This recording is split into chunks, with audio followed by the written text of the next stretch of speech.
And we are live today with Distinctive Delphine to talk to you about your child care needs in the community. So today we have Chasity DeJulio. Am I saying this right, Chasity? Yes, you are. Great. And we've got Chrissy Simmons. Chrissy is part of Bright Beginnings and Maslow. Chrissy also teaches at school and really helps our communities in so many ways I can't even begin. So I will let you introduce yourself and let's start talking about what we can do in the community. I know we have a lot of people who need childcare. I know we have a lot of people that are not aware that you are still open and you're there to help the people who have no choice but going to work every day. Tell me more about that, Chrissy. Welcome. Thank you. I'm Chrissy Simmons, and I'm the Executive Director of Maslow Academy and Bright Beginnings. And we are a non-for-profit 501c3 school here in town. We've been around for about 11 years. And we have kids starting at 6 weeks old. And then we also go all the way up to third grade during the school year. And then for the summer programs up to fifth grade too. So we've been around a long time, and we're currently open, as are many other places. And I know Chasity will talk about that in our community. And we are considered essential workers, essential for the community's economic growth and essential for our community's health, our overall health, because without childcare centers, without people wanting to watch a doctor's child or a nurse's child or a grocery store person's child, our economy, our health as a community will really be slowed down. So we're still open. We are very low. We are currently only accepting essential workers, and the ones that are left at our school right now that haven't, taken a step back to be with their families are all essential workers right now. So we have spots available in our infant classroom, in our toddler classroom, and in our preschool classrooms. And unfortunately, right now, not in our older school age classroom. But we're working really hard, and we're practicing very safe sanitation and disinfection techniques, following the state guidelines. It's a lot, but we're hanging in there. Well, and tell me a little bit more about that. So as we talk about our children and processes and protocols, I know you're great at following those. So if anyone out there needs someone for their kids, I wouldn't trust anyone else, to be honest. But I also kind of want to know, tell me what a day is like through your days right now, and how has COVID-19 influenced you and really changed everything that you're doing on a daily basis? And just to reassure everyone, what do you do every day that really just keeps our kids safe? Well, licensed childcare facilities and licensed preschools really are ran under very strict guidelines and rules. And so a lot of the things that we do now, we've always done, we've just upticked what we're doing. So for instance, because of COVID-19, all of our staff wear these really pretty smocks over their clothing. We also have masks that were generously donated from the group in town that are, oops, I don't have my mask. Yep, hold on.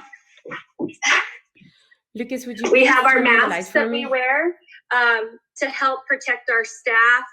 We also 3 to 4 times per day, we go through the entire school and disinfect every single handle, every single knob, every wall that we can around doors and keypads and phones to make sure everybody's safe. We disinfect all our toys every single night, which childcare centers usually do that once a week, but now we do it every night. And we're washing our hands so much, it's kind of sad. We're getting rashes on our hands. Cracks everywhere, I know. Yes. But basically, we have taken our regular standards and upticked them a lot. We're trying our best to be as safe as possible. We have only 10 kids per classroom, which is staying within that group, 10 or less. And so we're following those guidelines as well, and not mixing our kids from class to class also. And look at me, I'm nodding, I'm listening to you, and I'm touching my face like 10 times. I don't even know I do it. It is so stressful. Where did you get your masks? It's a group, actually Lori Sharp got them for me. Awesome. For the school. And it's not necessarily a guideline that the CDC, although I heard that's changing, what they want us to do, but we are considered essential, and we have to work with unpredictable little human beings. So in the normal life of a teacher, in the normal life of anybody in education or childcare, we get sneezed on, we get spit on by accident, sometimes on purpose. Are you there? You know, so it's to kind of protect us from that unpredictable chaos that little children actually bring. It's joyful chaos, but it is chaos sometimes. Absolutely. No, I'm with you on that. Hold on. I'm sorry. I can't hear you, Delphine. I know. I'm sorry. I'm having my phone going crazy with the Montrose School District calling me. It seems like every day when I do these things, they call in the middle. I just got a call too. I know. And because I'm connected to my computer too, even if my phone is on silence, it makes the whole thing go crazy. So I'm sorry about that. But I really do appreciate everything you do. And Lori also, her group really got together to have those seamstress do those masks and make them through the community. And I think it's really helpful, even at Divine Fish and Meat, that's what they wear. That's how they protect themselves over there. And I think it's definitely super helpful. And I appreciate you guys every day, because I feel like it's such a hard, it's just tough. You know, you want to be there for everyone, but you also don't want to be sick and, you know, put your family at risk. So it's really admirable what you do. And so I'm putting some links in the comments and in, on the directions, because I know that we can also apply for aid from the government. Why don't you tell me a little bit more about that? So actually, I'm going to put that over to Chasity, because she's our regional coordinator for Bright Futures. And so she deals with that on a daily basis, and she's been really heading that up in our region. So I'll let Chasity answer that. Awesome. Thank you. Chrissy. So yeah, I run a licensed childcare home in Montrose as well. And right now I am actually currently closed. I typically follow the school district's lead as far as my closures go. So that was part of the reason why I chose to close. But I also work for Bright Futures. And so a lot of my job the last couple of weeks, I've really been just trying to help support the other early childhood providers in Montrose. Just to kind of share a little information, there are 16 licensed family childcare homes in Montrose. Which is down. When I started doing this several years ago, we had probably 30. So over the last 5 years, we've seen a huge decline in the number of licensed childcare facilities. Yeah. So before COVID even came along, we were dealing with what we consider a childcare crisis, meaning that there was not enough childcare for the number of kids that we have in our community. And so now with all of this going on, we're just really trying hard to support the providers like Bright Beginnings. We have the Learning Cottage is another center here in Montrose that is open still, as well as Montrose Christian Church is a smaller center that's also open in Montrose. Out of the 16 licensed family childcare homes, probably 14 of them are still open and still accepting children. As Chrissy said, all of our numbers are down because a lot of families are, of course, understandably wanting to keep their kids home. Yes. With them. So, but one thing I will say about providers is they're excellent at managing disease control and keeping their facilities, you know, bleach is our best friend. We are constantly bleaching stuff. My daughter jokes around with me all the time. I can't wear my nice clothes when I work because I always have bleach spots all over my clothes. Yeah. I had a little boy come into my home preschool the other day or a while back, and he was like, "Why does it smell like a swimming pool in here?" And I'm like, "Oh, it doesn't smell like a pool. It's not clean." So, so we work really hard to keep our kids safe, you know, under normal circumstances. And so with this unique circumstances, we are working even harder. Like Chrissy said, we are sanitizing doorknobs and things like that 2 and 3 times a day. I have providers who are cleaning all of their toys at the end of every day. So they're working overtime to make sure that those kids that are in their care are extra safe. So with that being said, we have also, the Colorado Office of Early Childhood has recently taken over something, it's called the Emergency Child Care Collaborative. And it's where parents and as well as providers can go on and sign up to be a part of this collaborative. And if they go to COVID, COVID, childcarecolorado.com, there's just a little information page. And at the top, there's links. There's one that's for parents looking for childcare. There's one for licensed providers who are wanting to sign up to offer childcare.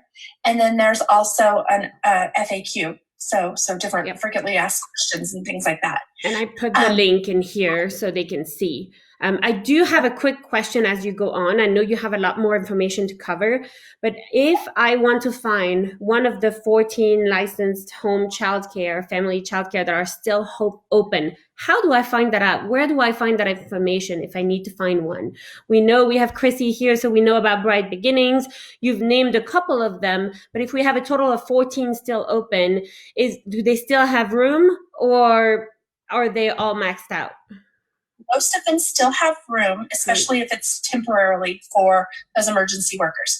This whole collaborative thing is geared more towards the emergency and essential workers. And I think they've added now like grocery store employees and people in those businesses too, to that collaborative. So that, and it essentially, it helps the workers because it basically pays for their childcare, as well as it helps the providers that are still open and still providing care. It helps them to fill the spots that maybe they've lost due to parents, deciding to keep their kids home or something like that.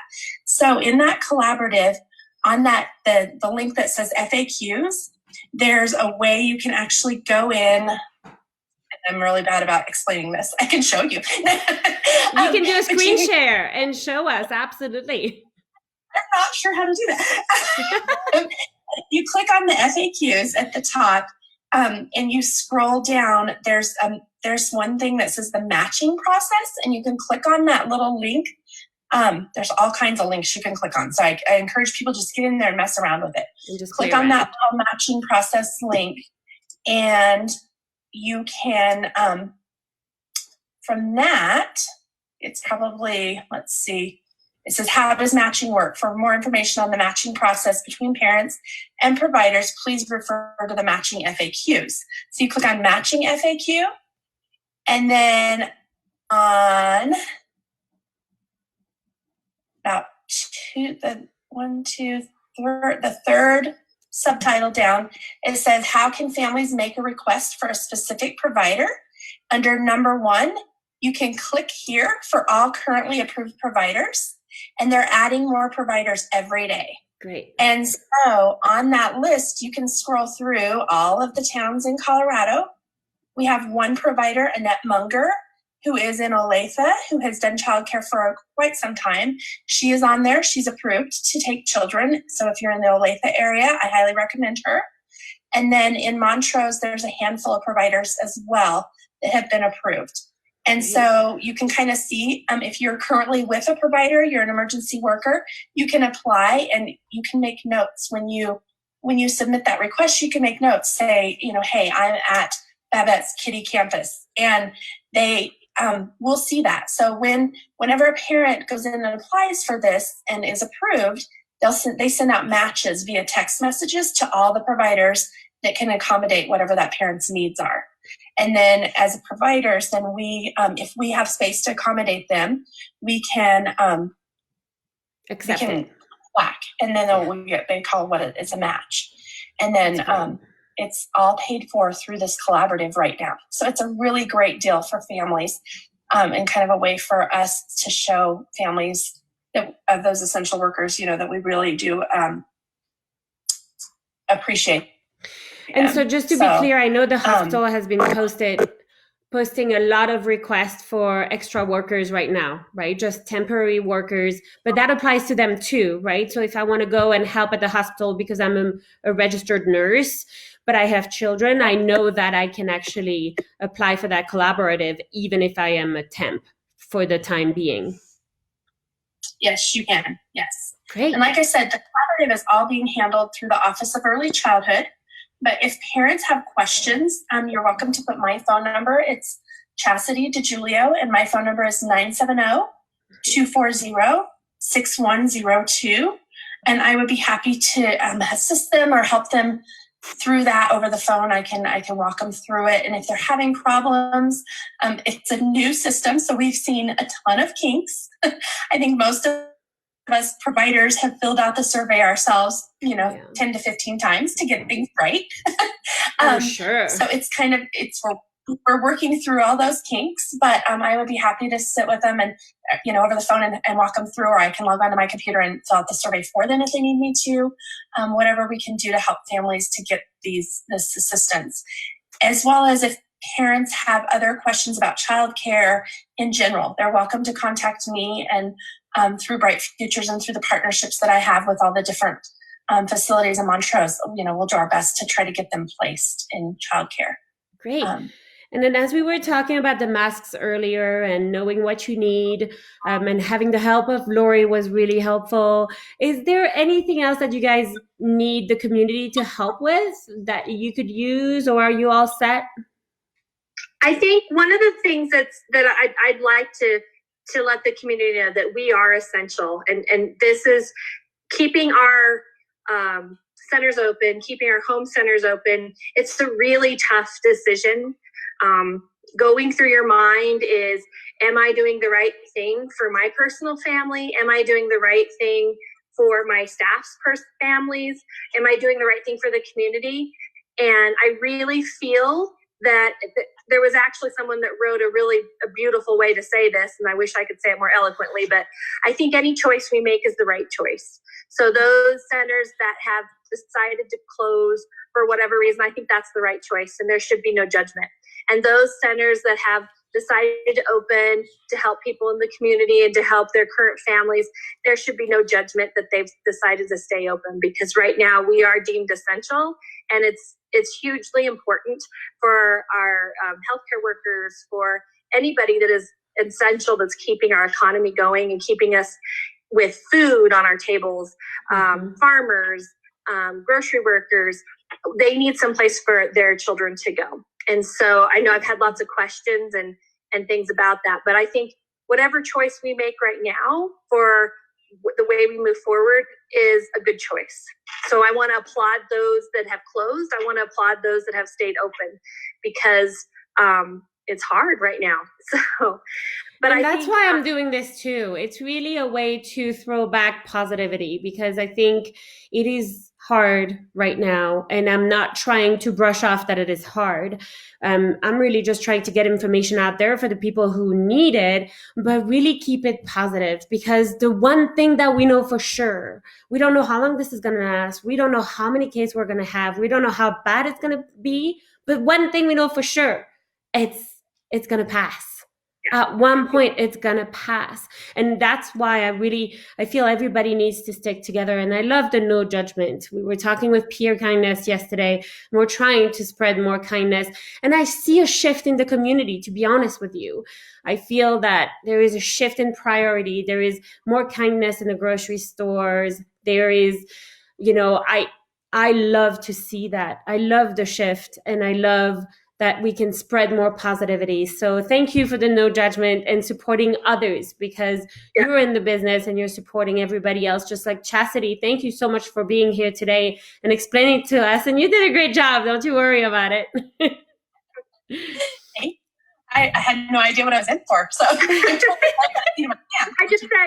hey, you're going. She's like, okay. I think it's very important what Chrissy said, no judgment. And that's where we, from Bright Futures, we are the resource and referral organization for we provide resources for parents as well as families. And if you want to learn more about Bright Futures and what we do, you can check our website as well. It's www.brightfuturesforchildren.org. And I'll add it to the notes too.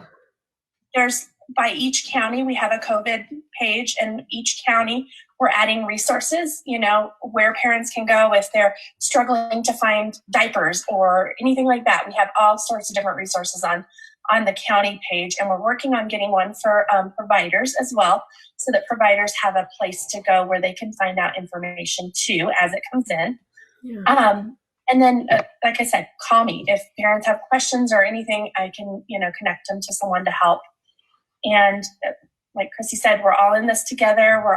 It's been amazing seeing it from this side and seeing how all of the childcare programs are working together and how we're all kind of faced with the same decisions, because I was literally in tears for like 3 days trying to decide what to do for my families. And, I was fortunate enough I could talk to my families because I am smaller, and I was able to talk to each of them personally and just felt like this was the best decision for me. But it's been good because it's freed me up to be able to help other providers and to see. It's amazing. We have a great community, and our child care community is amazing. I can't emphasize that more. So it's these kids have great hands is what I can say. So I love that, and it really shows that shift to me. I really feel the community is coming together in so many ways. And so I really encourage everyone to keep that positivity and remember what Chrissy says about no judgment, because it doesn't just work for childcare. It's for everyone in this situation. A lot of us have been laid off, and it's not that they're trying to make a profit, it's that they're trying to stay afloat. They're trying for their company to survive. It is hard for everyone. It is really in these times not about profit. And it is hard if you've been laid off. It is so hard. But the hospital is looking. So if you have any qualification to go there, they are looking for temps. And we can definitely help there. And we have people like Chrissy and Chasity to help you figure this out and help with your kids and get money coming into your homes and just really helping your community at the same time. But again, no judgment. Whatever is best for you and your family, whatever choice you make is the right choice. I love that, Chrissy. Thank you. Can I also put a plug for my staff? They don't have to stay working for me. They have the choice. Again, I said no judgment. If you don't feel like you want to work right now, please, that's fine. No judgment. But eventually we may need some help. So most of our staff is staying and they're awesome. But, different circumstances, they have grandparents that are living with them at home, 85 years plus. They are over 65 themselves. And so, there's different things. So if you do have an ECT qualified person in town that is not working, and they could even be, with the school district, and they normally work with the school district, and they really do want to keep working and helping in the community right now, and they're laid off, but they're ECT qualified, and you'll know what that means if you're an ECT qualified person. Right. I'm like writing it down, and I have no idea what it means. Just that they're qualified to teach early childhood, they're an early childhood teacher. They can come talk to me if they'd like. I might have some sub positions, which might turn out into a later position. And I'm sure some of the other places might too. Currently, right now, I don't have too many spots, but the longer this stays, the more we might need. Currently have my staff on rotating shifts to kind of help social distance with that. And we're splitting the hours, but their hours were cut by 50% too. So at some point, if you're looking for a job, feel free to call and see if we're hiring at that point for temporary positions. And can you maybe put it in the comments below, maybe tag yourself and add the positions that you might be coming in available, so we know the qualifications below, and then they can just click and apply maybe online? Sure. All we have right now is substitutes, but okay. Our substitutes are taking a heavy load just because some of our regular teachers have taken, and they're very highly qualified substitutes, don't get me wrong, but some of them have decided to back away for personal reasons. So we're not there yet, but I will put the link on there. Yeah, anything else? I feel that there is a fit for everyone out there.